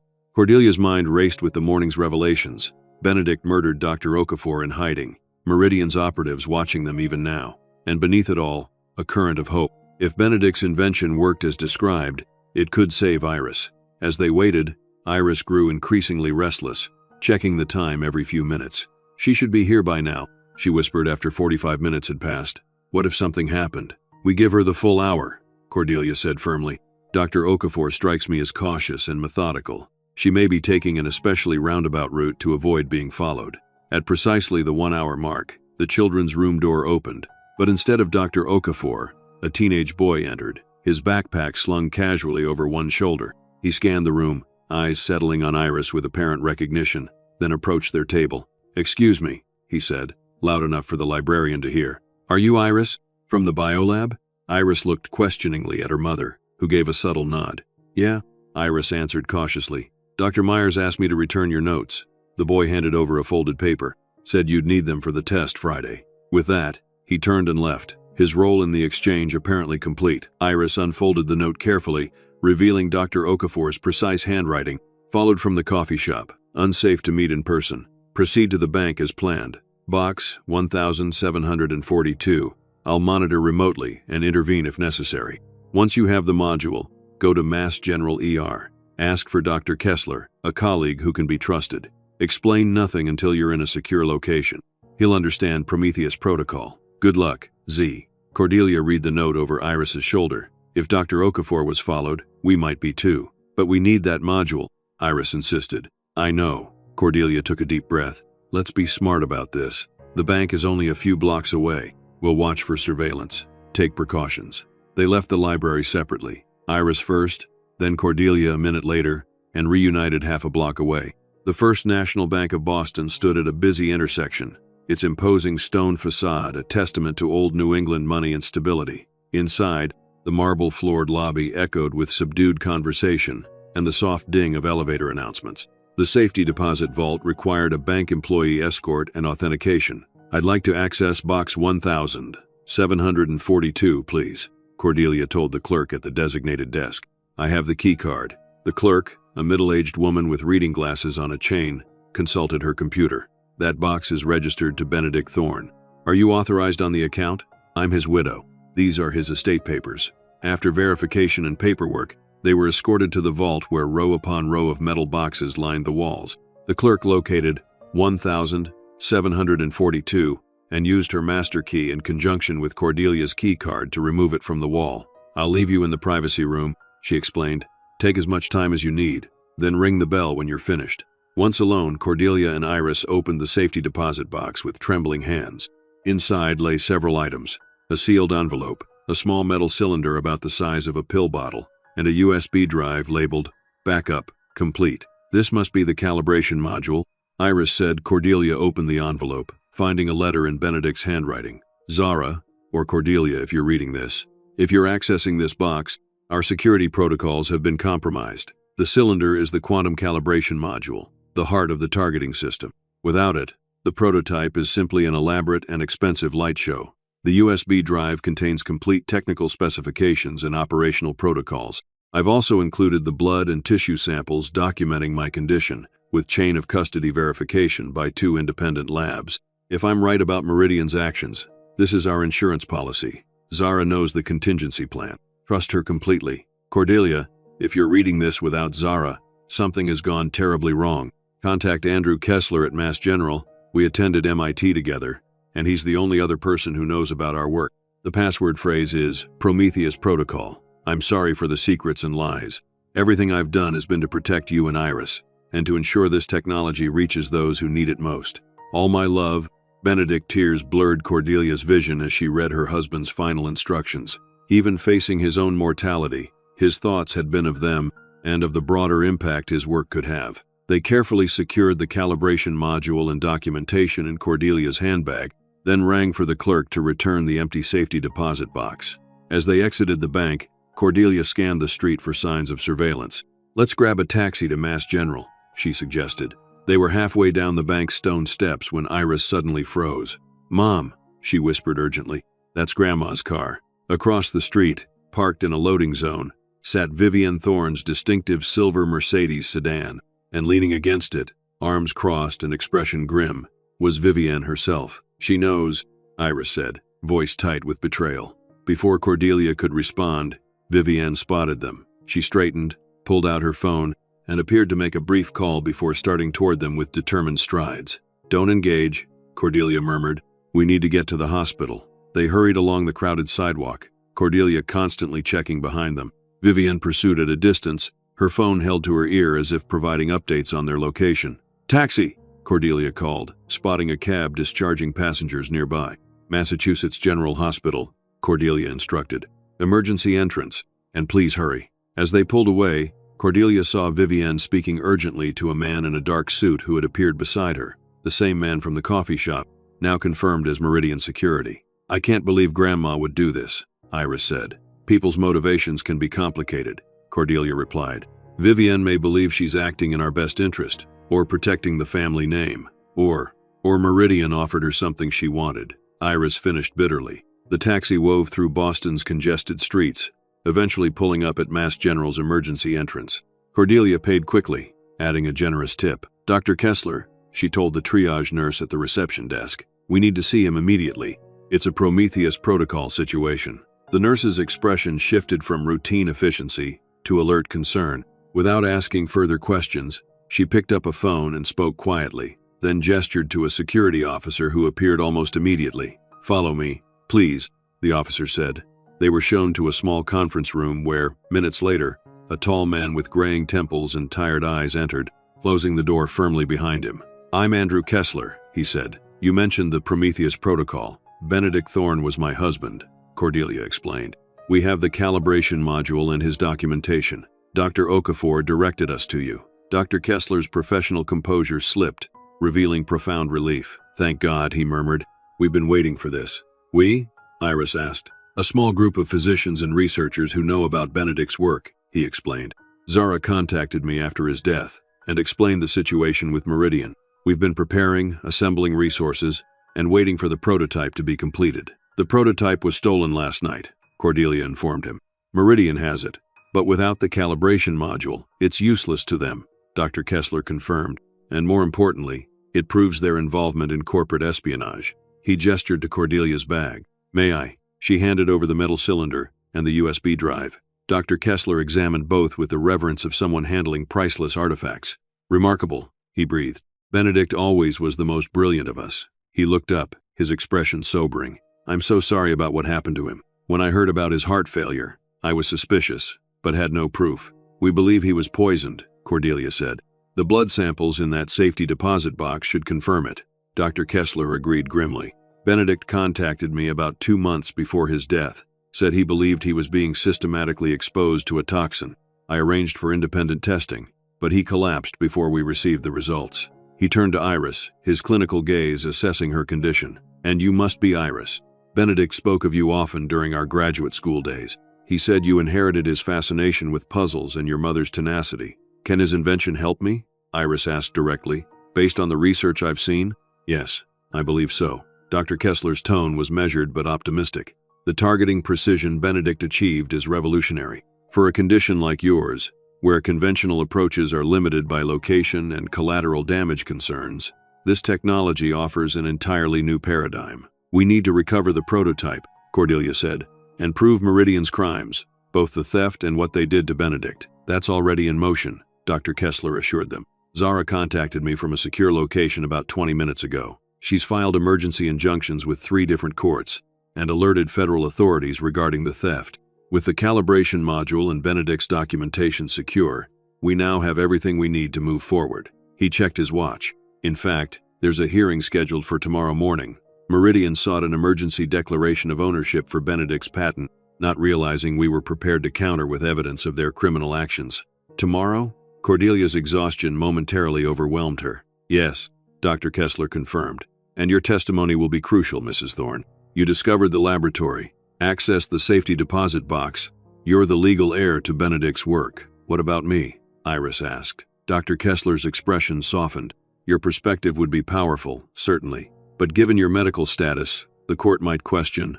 "I'm going," Iris stated flatly. "This is about Dad's legacy and my life. I'm testifying." Cordelia recognized the stubborn determination in her daughter's face, the same expression that had gotten her through grueling treatments and setbacks. She squeezed Iris's hand in solidarity. "We'll both be there," she told Dr. Kessler. "But what about tonight? Meridian knows we have the module. They've been watching our house. It's not safe to return home." "Absolutely not," Dr. Kessler agreed. "You'll stay in our secure facility here at the hospital. We maintain several apartments for visiting specialists and patients' families requiring protection. No one outside our trusted circle will know your location." As he spoke, the door opened to admit a security team who introduced themselves as Hospital Special Services, not typical guards, Cordelia noted, but individuals with military or law enforcement backgrounds. "We'll escort you to the residence facility," the team leader explained. "The calibration module will be secured in our biomedical vault until needed." Dr. Kessler handed them each security badges. "These will give you access to restricted areas. Don't go anywhere without an escort, and don't use your personal phones. They can be tracked. We'll provide secure communications." The rapid professionalism with which these arrangements unfolded suggested this wasn't an improvised response, but a contingency long prepared for. "Dr. Okafor will join us as soon as it's safe," Dr. Kessler added. "Until then, try to rest. Tomorrow will be challenging." As they were led through a series of restricted corridors and secure elevators to a private residential wing, Cordelia's mind swirled with the day's revelations. In the span of 24 hours, they had discovered Benedict's secret laboratory, learned of his murder, recovered the key to his invention, and found themselves at the center of a corporate conspiracy that would culminate in a courtroom showdown. Most astonishing of all was the network of allies Benedict had assembled: Zara Okafor, Andrew Kessler, and others as yet unnamed, all working in the shadows to protect his legacy and, by extension, to save Iris. The apartment they were shown to was comfortable if impersonal, with 2 bedrooms, a small living area, and basic amenities. "Get some rest," Cordelia urged Iris. "Tomorrow will require all our strength." As Iris retreated to one of the bedrooms, Cordelia sank onto the sofa, momentarily overwhelmed. 6 months of grief and struggling alone had conditioned her to shoulder every burden, make every decision in isolation. Now, suddenly, allies surrounded them, people who had known parts of Benedict she had never seen, who were risking their careers and possibly their lives to fulfill his vision. With that thought weighing on her mind, Cordelia finally surrendered to exhaustion, falling into a dreamless sleep on the sofa, the first truly restful sleep she'd experienced since finding Benedict's hidden laboratory just 1 day earlier. The Suffolk County Courthouse loomed against the morning sky, its granite columns and imposing steps, designed to inspire both respect and intimidation. Inside, Courtroom 3C buzzed with tension as attorneys arranged documents and whispered urgently to their clients. Cordelia and Iris sat at a polished oak table alongside Dr. Kessler and their legal team, not Benedict's original patent attorneys, whom Dr. Okafor had correctly identified as compromised, but specialists in intellectual property and medical technology law brought in by Dr. Kessler's connections. Across the aisle, Meridian Medical's legal armada occupied 2 tables, with James Landon, the attorney who had appeared at their doorstep, conferring with a silver-haired man whose expensive suit and commanding presence marked him as corporate leadership. "That's Philip Eastman," Dr. Kessler murmured to Cordelia, Meridian's CEO. In the gallery behind them sat Dr. Zara Okafor, who had joined them just an hour before the hearing, arriving with a security detail and additional documentation. Her composed demeanor belied the risks she had taken over the past 24 hours. Also present, to Cordelia's disgust, was Vivienne Thorne, seated prominently behind the Meridian contingent. She had attempted to approach Cordelia before proceedings began, but hospital security had intervened, enforcing the temporary restraining order Dr. Kessler had arranged. "All rise," the bailiff announced as Judge Eleanor Whitmore entered. Once seated, Judge Whitmore surveyed the crowded courtroom with practiced efficiency. "We're here on an emergency motion in the matter of Meridian Medical versus Thorne Estate regarding patent ownership and alleged intellectual property theft.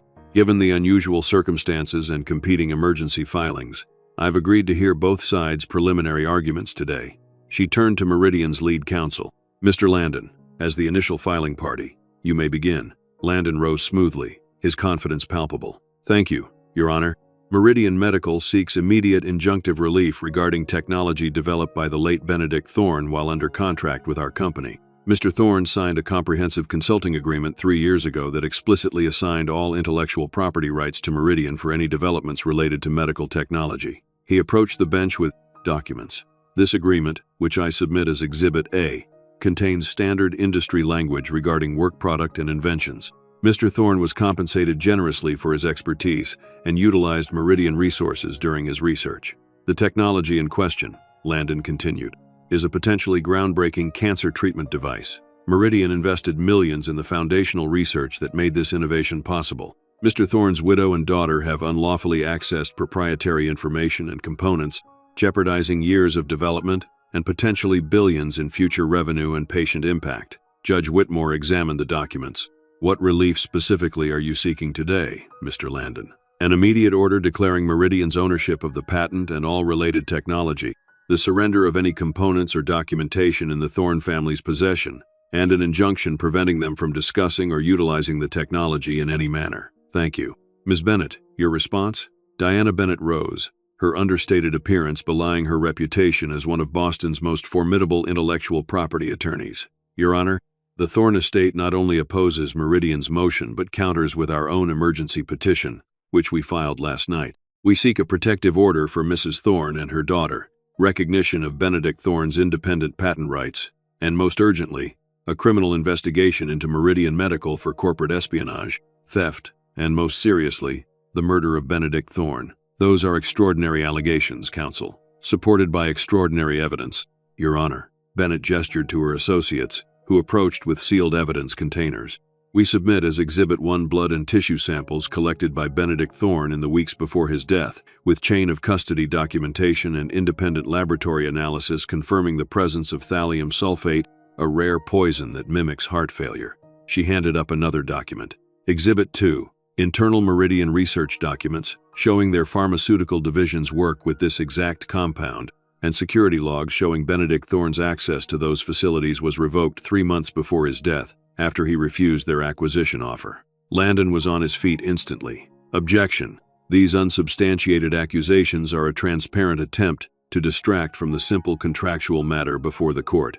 Your Honor, Bennett countered calmly, the simple contractual matter Mr. Landon references is, in fact, fundamental to our case. Benedict Thorne did briefly consult for Meridian 3 years ago, but the agreement contains specific limitations. She produced another document. This is the actual consulting agreement, with Mr. Thorne's handwritten modifications initiated by Meridian's then research director.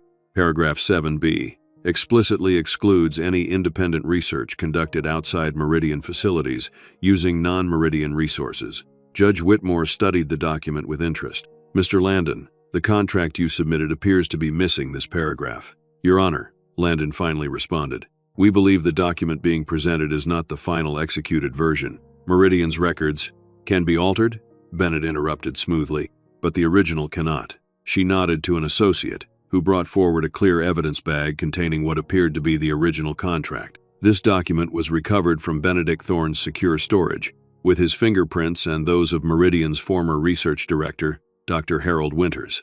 Judge Whitmore examined the evidence. Where is Dr. Winters now? Can he verify this? A new voice spoke from the gallery. I'm here, Your Honor. An elderly man rose shakily, supported by Dr. Okafor. Harold Winters, former research director at Meridian Medical. I can confirm that I personally approved Mr. Thorne's contractual modifications. When I refused to alter those records after his patent filing, I was forced into early retirement with a substantial non-disclosure agreement. Furthermore, Bennett continued, we have documented evidence that Meridian agents broke into the Thorne residence 2 nights ago and stole a prototype device from Benedict Thorne's private laboratory, a laboratory built with his personal funds on his private property, with equipment purchased independently. She submitted security camera footage and police reports. This theft occurred hours after Mrs. Thorne and her daughter discovered the laboratory's existence, suggesting Meridian has been monitoring the Thorne residence, waiting for this discovery. Judge Whitmore's expression had grown increasingly grave. Mr. Landon, these are serious allegations with substantial supporting evidence. How does Meridian respond? Your Honor, Meridian categorically denies any involvement in Mr. Thorne's unfortunate death. As for the alleged laboratory intrusion, we have no knowledge of such actions. If equipment was removed from the premises, it was done to secure Meridian's legitimate intellectual property, though we would, of course, follow proper legal channels in normal circumstances. So you're admitting to the theft? No, Your Honor. I'm simply stating that if such an action occurred, which we neither confirm nor deny, it would have been with the belief that the property in question belonged rightfully to Meridian. Counsel, that sounds remarkably like an admission wrapped in plausible deniability. Before we proceed further, I'd like to hear from Mrs. Thorne directly about her discovery of this laboratory and the events that followed. Cordelia approached the witness stand, swore her oath, and recounted the events of the past few days. And this device, Judge Whitmore clarified, what is its purpose? It's a precision treatment system for targeting cancer cells without damaging surrounding tissue, Cordelia explained. Benedict developed it specifically with our daughter's condition in mind. Iris has a rare form of medulloblastoma that has resisted conventional treatments. The tumor's location makes additional surgery extremely high risk. And you believe your husband conducted this research independently, not as part of his work with Meridian? I know he did, Your Honor. Cordelia's voice strengthened with conviction. Benedict converted our garage into a laboratory with his own funds. We refinance our home to pay for it. The bank records are included in our evidence package. He worked nights and weekends for 3 years, often going without sleep. This wasn't corporate-sponsored research. It was a father's desperate effort to save his child. Thank you, Mrs. Thorne. Bennett called their next witness, Dr. Zara Okafor, who confirmed her partnership with Benedict, detailed their research progress, and explained the circumstances that had led her to go into hiding after his death. I was forced out of Meridian 3 years ago, Dr. Okafor testified. After raising ethical concerns about their cancer research protocols, Benedict reached out shortly after, explaining his daughter's diagnosis and his idea for a new treatment approach. We began collaborating independently, using our own resources. And the prototype that was stolen, Bennett asked, was it operational? Not without the calibration module, which Benedict had secured separately, Dr. Okafor explained. It's a critical component that enables the precise targeting that makes the technology revolutionary. Without it, the device is essentially useless. As questioning continued, Cordelia noticed Philip Eastman passing urgent notes to Landon, whose expression grew increasingly strained. The Meridian CEO himself appeared livid, occasionally glaring at Vivienne Thorne, who sat rigid and pale in her seat. After Dr. Kessler testified to the potential medical significance of Benedict's invention and his own role in securing independent testing of Benedict's blood samples, Bennett called her final witness. The Thorne estate calls Iris Thorne. A murmur passed through the courtroom as Iris approached the witness stand. At 17, dressed in a simple blue dress that emphasized her fragility, she presented a powerful visual contrast to the corporate attorneys and executives filling the courtroom. After being sworn in, Iris spoke with surprising composure about her condition, her father's dedication, and the discovery of his hidden laboratory. The most important thing to understand, she said, looking directly at Judge Whitmore, is that my father didn't just create this technology for me. His journals show he was thinking about all the patients like me, people with tumors that can't be safely removed, who don't respond to standard treatments. He wanted to help everyone, not just make money. And you personally accessed the laboratory? Bennett asked. Yes. The security system was keyed to my fingerprint. Iris held up her hand. Dad made sure only I could open it initially. I think he knew that if anything happened to him, I'd eventually find it, especially as my condition worsened and we needed options. One final question, Iris. Based on what you've learned about your father's work, what do you believe should happen to this technology? Iris took a deep breath. It should be available to everyone who needs it, not controlled by one company that would make it so expensive only the wealthy could afford it. That's what Dad wrote in his journals, that medical advances should serve humanity, not shareholders. As Iris returned to her seat, Cordelia squeezed her hand in silent support, immensely proud of her daughter's poise and clarity. Judge Whitmore called a brief recess to review the substantial evidence presented. When court resumed 30 minutes later, her expression was resolute. Based on the evidence before me, I'm issuing the following emergency orders, she announced. First, all components of the device in question will be placed in court custody pending full resolution of the patent dispute. Second, I'm granting a temporary restraining order preventing Meridian Medical or its representatives from approaching the Thorne family or accessing their property, she continued, each pronouncement landing like a hammer blow to Meridian's case. Third, I'm referring the evidence regarding Benedict Thorne's death and the laboratory break-in to the district attorney's office for immediate criminal investigation. Fourth, I'm freezing all Meridian medical assets related to this technology pending that investigation. Finally, she concluded, given the compelling medical necessity presented by Iris Thorne's condition and the documentation suggesting this technology could provide life-saving treatment, I'm authorizing an emergency compassionate use exception under FDA guidelines, allowing the device to be used specifically for her case, supervised by qualified independent physicians. She looked directly at the Meridian contingent. Let me be absolutely clear. If any harm comes to this family, or if any further attempts are made to seize or compromise this technology before full legal proceedings are complete, I will personally ensure the penalties are severe and wide-ranging. Do I make myself understood? Yes, Your Honor, Landon responded. As the judge exited and the courtroom began to clear, the silver-haired CEO approached Landon, his fury evident even from a distance. Their heated exchange, though inaudible, concluded with Eastman storming out, followed by most of the Meridian team. Vivienne Thorne remained behind, making her way toward Cordelia and Iris with determined steps. Hospital security moved to intercept her, but Cordelia waved them back. I think we should hear what she has to say, she told Iris, who nodded grimly. Vivienne's usual composure had crumbled, her hands trembling slightly as she approached. Cordelia, Iris, I need to explain. Explain what? Iris interrupted. How you betrayed Dad. How did you help the people who killed him? I didn't know, Vivienne insisted, her voice breaking. I had no idea they would harm Benedict. They approached me after his death and said they were concerned about protecting his legacy. They said he'd been working on something important for them, and they wanted to ensure it wasn't lost. And you believe them? Cordelia asked incredulously. Without ever asking us? They showed me documents, the consulting agreement. It looked legitimate. Vivienne's shoulders sagged, and they offered substantial funding for a research center in Benedict's name. I thought I was securing his legacy. His legacy, Iris said coldly, was trying to save my life, and others like me, not corporate prestige or buildings with his name on them. I realize that now. When I saw the evidence today, she faltered. I never imagined they could have been responsible for his death. Never. Cordelia studied her mother-in-law, seeing beyond the polished facade to the grief-stricken mother beneath. Vivienne had lost her only son, and in her misguided way, perhaps she had been trying to preserve something of him. What did you tell them about us? Cordelia asked. About the garage? The laboratory? They asked me to let them know if you started cleaning out Benedict's workshop, Vivienne admitted. When you mentioned selling his things, I told them. And when I saw you at the bank yesterday, she looked away, unable to meet their eyes. I called them. I thought I was doing the right thing. The right thing, Iris repeated flatly. Grandma, they poisoned Dad. I didn't know.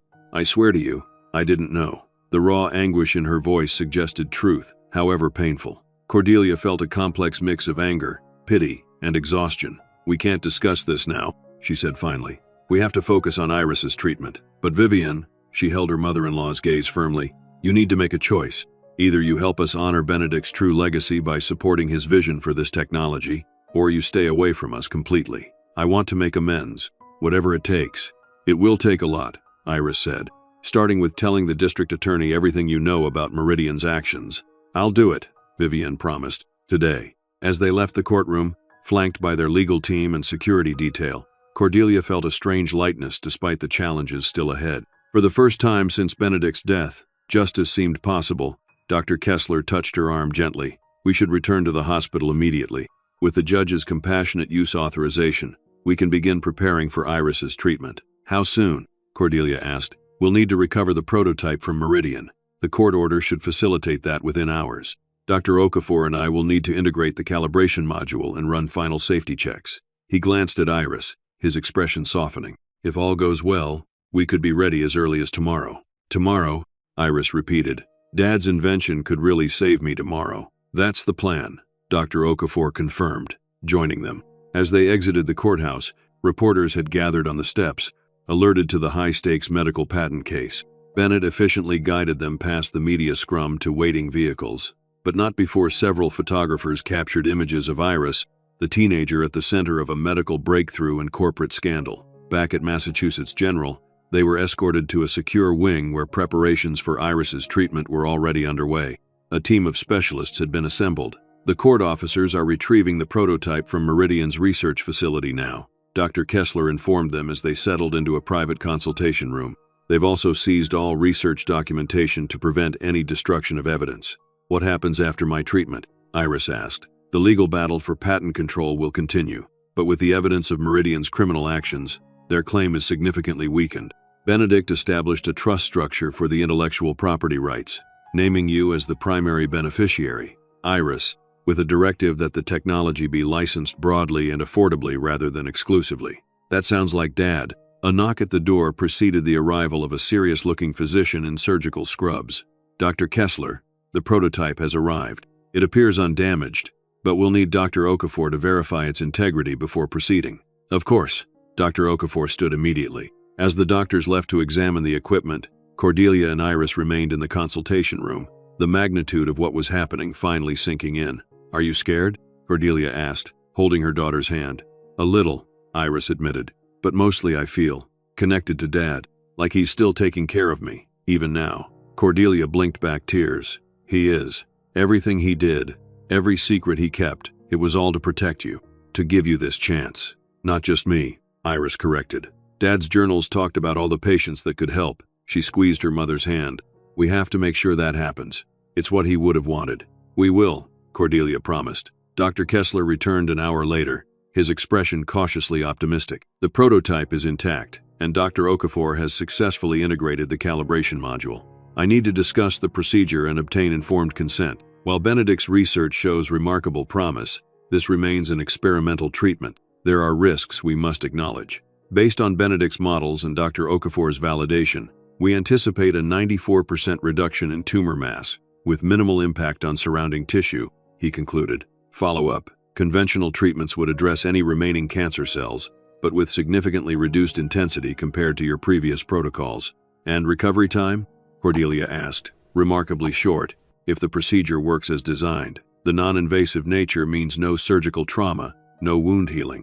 Primary side effects would be related to the body's natural inflammatory response to rapid cancer cell death, fatigue, mild fever, possibly headaches, but nothing like the debilitating effects of traditional radiation or chemotherapy." Iris sat forward eagerly. "When do we start?" "First thing tomorrow morning," Dr. Kessler said. After signing the necessary consent forms, they were shown to a private room in the secure wing where Iris would spend the night before her procedure. Hospital security remained vigilant, though the immediate threat from Meridian seemed to have subsided following the court's intervention. As evening settled over Boston, Cordelia sat beside Iris's hospital bed, the familiar posture of a mother's vigil now infused with unprecedented hope. For the first time in years, the path ahead held more promise than peril. Dr. Okafor joined them briefly, bringing results from the final system checks. "Everything is functioning perfectly," she reported. "Benedict's design is, well, it's genius. The targeting precision exceeds even our best projections. He'd be proud that you're here to see it through," Cordelia told her. "I just wish he could be here for this moment." Dr. Okafor's composure slipped momentarily. "He is here," Iris said softly. "In every component, every line of code, in the way you and Dr. Kessler understood exactly what to do without him explaining it. He built this path for us to follow." Dr. Okafor nodded. "Get some rest, Iris.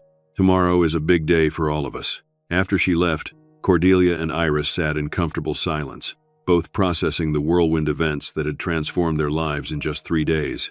"Mom," Iris said finally, "I've been thinking about something Dr. Okafor mentioned, about Dad's vision for making this technology widely available. What about it? If this works tomorrow, when it works," Iris corrected herself, "we'll have proof that Dad's invention can do what he claimed. That means companies like Meridian will want it even more. They'll try other tactics to control it." Cordelia nodded. "Probably. Money and power are powerful motivators. So we need a plan. A way to protect Dad's legacy while still getting the technology to people who need it." Iris's expression grew animated. "What if we created a foundation, the Benedict Thorne Medical Innovation Foundation? We could license the technology to multiple manufacturers, but with strict affordability requirements." "That's a wonderful idea, and something tells me Dr. Okafor and Dr. Kessler would be valuable board members." "Exactly. We could require that a percentage of all treatments be provided at reduced cost or free for patients without resources. Dad would have loved that." "He would," Cordelia agreed, "and I think it's exactly the right way to honor him."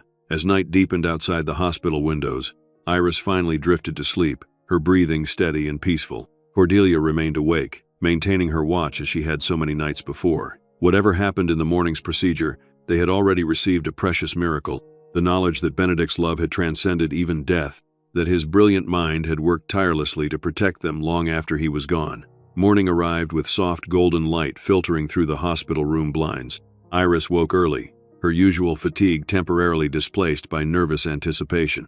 Today, her father's invention would either validate years of secret work or prove to be another disappointment in a long series of failed treatments. "Did you sleep at all?" she asked, finding Cordelia. "Enough," Cordelia answered. "The pre-procedure team will be here in about 20 minutes. How are you feeling?" "Weirdly calm. Like whatever happens today, we've already won something important. Dad's work is recognized." The people who hurt him are being investigated. It matters, even if. It's going to work, Cordelia said firmly. I believe that. But you're right. We've already reclaimed something precious, just by discovering the truth. The medical team arrived precisely on schedule. Dr. Kessler, Dr. Okafor, 2 neurosurgeons, an anesthesiologist, and 3 specialized technicians who would operate Benedict's device. Their coordinated efficiency spoke of careful preparation and shared purpose. Everything is ready, Dr. Kessler informed them. The treatment suite has been configured exactly to Benedict's specifications, with additional monitoring systems we've incorporated for extra safety. As the team prepared Iris for transport, Dr. Okafor took Cordelia aside. I want to prepare you for what you'll see, she said quietly. The treatment suite looks nothing like a conventional operating room. Benedict designed it as an integrated environment where the patient remains fully conscious throughout the procedure. Conscious? Cordelia's concern was immediate. Will it be painful for her? Not at all. The targeting system affects only cancer cells, and those have no pain receptors. Iris might experience unusual sensations, tingling, perceived light patterns, possibly auditory anomalies, but no pain. Keeping her conscious allows us to monitor neurological function in real time, ensuring no unintended effects on healthy brain tissue. Cordelia nodded. And you'll be controlling the device? Along with Benedict's automated protocols? Yes. Dr. Okafor's confidence was reassuring. I've studied his designs for 3 years. I know this system as well as he did. The treatment suite occupied an entire floor of the hospital's research wing, its entrance secured by both electronic locks and security personnel. Inside, Cordelia found herself in what appeared to be a hybrid of an advanced medical facility and cutting-edge physics laboratory. The centerpiece was a circular platform surrounded by articulated arms holding various components of Benedict's invention. Screens displayed real-time imaging from multiple perspectives, while a separate control station housed the operational interfaces. Iris was positioned on the platform, medical monitoring devices attached, but noticeably fewer than during her previous treatments. The procedure will take approximately 40 minutes, Dr. Kessler explained. Iris will remain awake and able to communicate throughout. We'll maintain continuous imaging of the tumor site and surrounding tissues. Cordelia was shown to an observation area with clear visibility of both Iris and the monitoring systems. Dr. Okafor took her position at the primary control console, while Dr. Kessler stood ready to oversee Iris's medical status. Initiating calibration sequence, Dr. Okafor announced. The arms surrounding Iris adjusted their positions with precise, silent movements. A soft blue light emanated from several components, casting the room in an ethereal glow. Calibration module engaged, a technician confirmed. Quantum targeting grid established. On the main display, a 3-dimensional representation of Iris's brain appeared, with the tumor highlighted in ominous red against healthy tissue shown in translucent blue.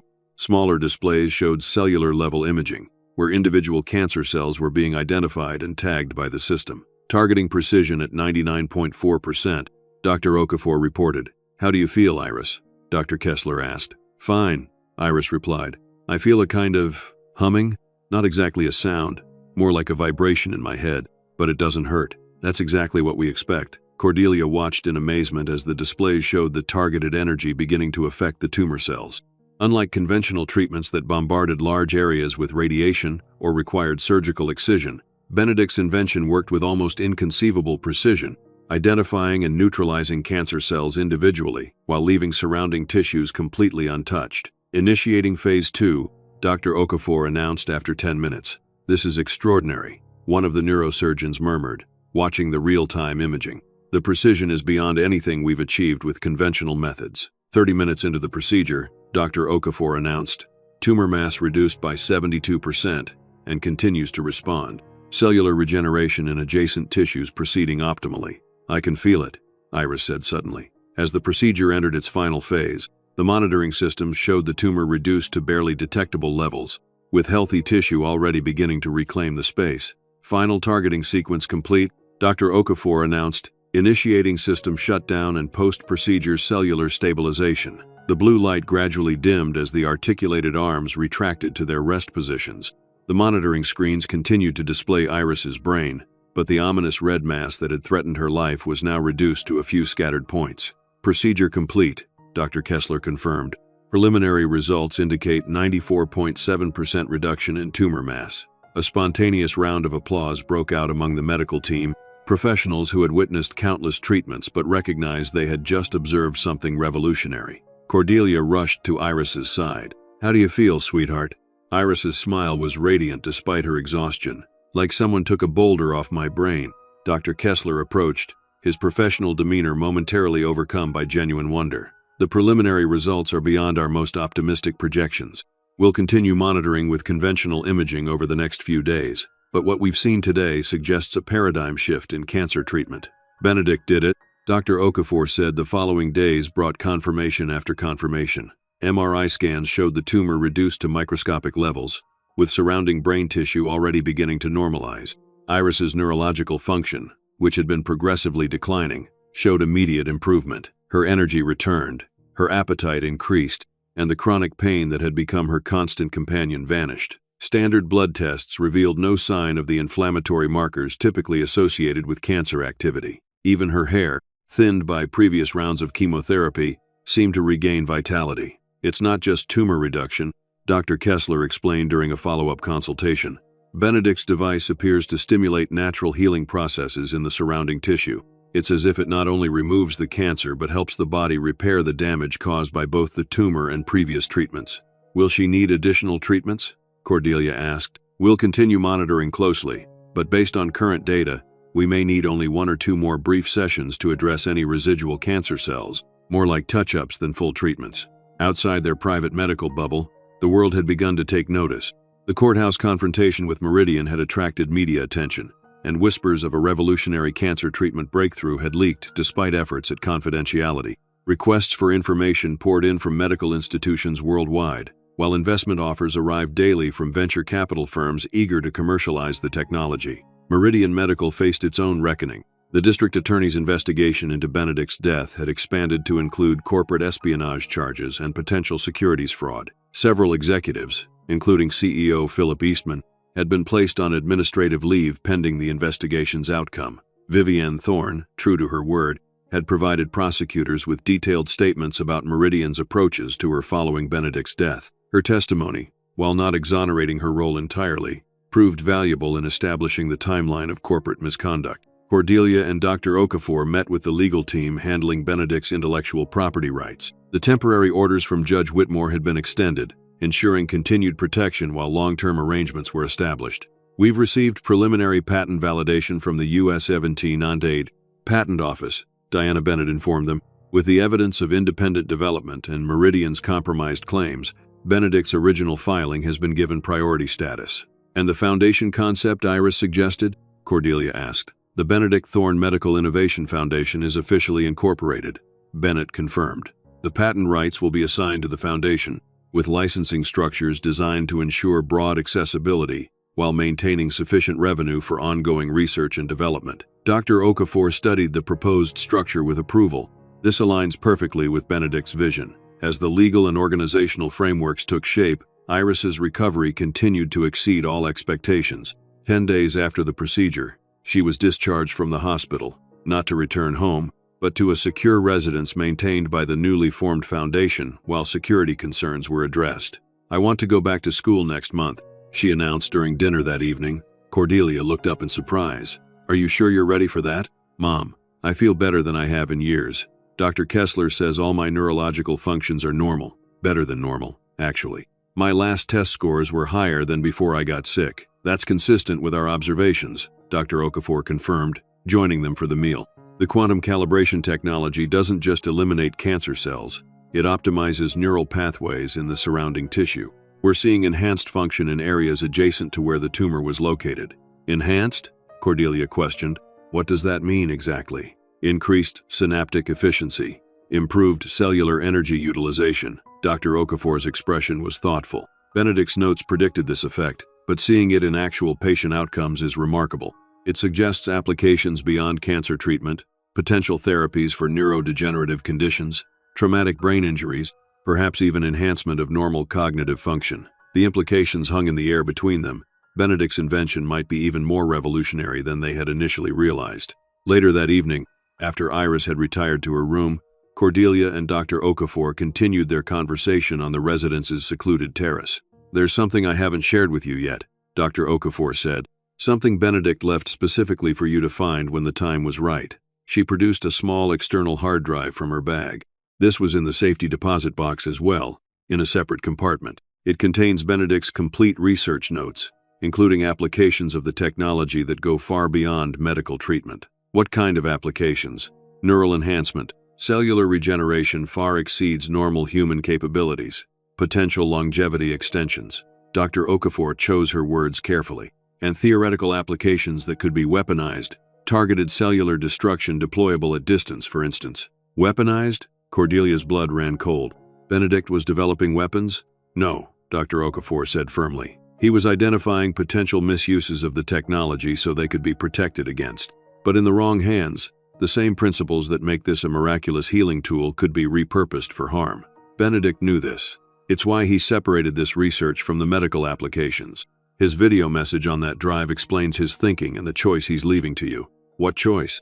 Whether to reveal the full potential of the technology or to secure certain aspects of it until humanity is ready for that level of power. That night, after ensuring Iris was asleep, Cordelia connected the external drive to her laptop. A single video file appeared on the screen. For Cordelia, MP4. With trembling fingers, she clicked play. Cordelia, he began, his voice sending a wave of emotion through her. If you're watching this, then several things have happened. You found the laboratory. You've discovered my work with Zara. And most importantly, the treatment for Iris has either been successful or shows genuine promise. He smiled, the smile she had missed every day for 6 months. I hope you've also learned the truth about my death, not to cause you pain, but because understanding the lengths to which certain interests will go is crucial to the decision you now face. The technology you've seen demonstrated is just the beginning. The quantum calibration principles we've developed have implications far beyond cancer treatment. The full research on that drive includes applications that could revolutionize human health, extend lifespan dramatically, perhaps even enhance human capabilities beyond current limitations. His expression grew somber, but with that potential comes danger. The same technology that can identify and heal damaged cells could be modified to target healthy ones. What cures cancer in a medical setting could become a precision weapon in military applications. What enhances neural function could potentially be used to control or manipulate brain activity. I've spent months debating whether to destroy this research entirely. But knowledge, once discovered, can't be truly erased. Someone else will eventually find these same principles. The question is not if, but when and who. So I'm leaving this choice to you, Cordelia. You have a compassion and ethical clarity I've always admired. You understand both human potential and human frailty. The drive contains 3 encryption keys. The first unlocks the medical applications you've already seen. The second unlocks the enhanced human function research, beneficial but potentially disruptive to social structures. The third unlocks the applications that could be weaponized. You don't need to decide immediately. The foundation structure we designed, which I'm assuming you and Zara have implemented, can begin with just the medical applications. But eventually, you'll need to determine how much of this technology the world is ready to receive. I'm sorry to place this burden on you, but I trust your judgment more than anyone's, more than my own, even. You've always seen the bigger picture, the human element beyond science. Tell Iris, his voice caught slightly. Tell her that everything I did was for her, not just to save her life, but to create a world worthy of her future. I love you both more than I could ever express. Whatever you decide about this research will be the right choice, because you'll make it with love and wisdom. The video ended, freezing on Benedict's face, expectant, trusting, leaving her with perhaps the most profound responsibility imaginable. Cordelia sat motionless, the weight of Benedict's final request settling upon her. This wasn't just about Iris anymore, or even about justice for Benedict. This was about potentially reshaping human capability itself, for better or worse. Dawn found her still at the laptop, having reviewed portions of Benedict's encrypted research. She was still sitting there when Iris found her, the morning light streaming through the windows. "Mom, have you been up all night? I found something your father left for me," Cordelia said. "A message, and a choice." "What kind of choice?" Slowly, carefully, Cordelia explained the contents of Benedict's message and the decision he had entrusted to her. "So Dad's invention isn't just for cancer treatment," Iris summarized. "It could change everything. Human lifespan, intelligence, maybe even what it means to be human." "Yes." Cordelia closed the laptop gently. "And he's asking me to decide how much of that knowledge to release, and when. It's not just your decision to make. It's ours. Iris, the responsibility is enormous. World-changing." Iris nodded. "But Dad left this to both of us, really. His message said it was for a world worthy of my future. That means I should have a voice in what that future looks like. What would you do with this knowledge?" Not hide it, Iris said immediately. But not release it all at once either. She thought for a moment. The cancer treatment technology is ready now. People need it immediately. Human enhancement research needs more study, more ethical frameworks before it's introduced, and the potential weapons applications. She shook her head firmly. Those need to be understood so they can be defended against, but not made widely available. Ever. Cordelia felt a surge of pride so intense it brought tears to her eyes. Iris's approach mirrored what she herself had been considering through the long night. A measured, responsible path forward that honored both the potential for good and the reality of human nature. The Foundation could create different research divisions, Iris continued. Medical applications first, with the strictest ethical oversight. Then a separate division studying the enhancement possibilities, but with international cooperation and transparency. And the third category? A small, carefully selected team that understands the defensive implications without developing offensive capabilities. Iris's expression was resolute. People like Dr. Okafor and Dr. Kessler. Your father would be so proud of you. He built something amazing, something that saved my life. Now it's our job to make sure it saves others without creating new dangers. As morning light filled the room, mother and daughter sat together, the weight of Benedict's final gift balanced between them. In this moment of clarity, Cordelia felt equal to the challenge. With Iris beside her, with allies like Dr. Okafor and Dr. Kessler, and with Benedict's brilliant foresight guiding them, they would navigate this unprecedented responsibility. Benedict's legacy would live on, not just in the daughter he had saved, but in the careful stewardship of the knowledge he had left behind. Cordelia opened the curtains fully, letting sunshine flood the room. I think we have work to do. Iris nodded. Dad showed us the path. Now we walk it together. And in that moment, facing a future neither had imagined possible just weeks before, they were ready to begin.